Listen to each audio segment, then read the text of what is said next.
ఒక్కడు కూడా నిలబడ్డా. ఇలాంటి ధైర్యం లేని జనాన్ని పెట్టుకుని వీడేం చేస్తాడు? అవును సార్, మీరన్నట్టే మాకు ధైర్యం ఉండేది కాదు, శక్తి ఉండేది కాదు, నమ్మకము ఉండేది కాదు.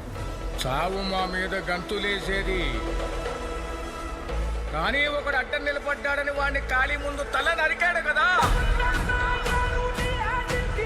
ఆ రోజు చాలా సంవత్సరాల తర్వాత చావు మీద మేము గంతులేసాం.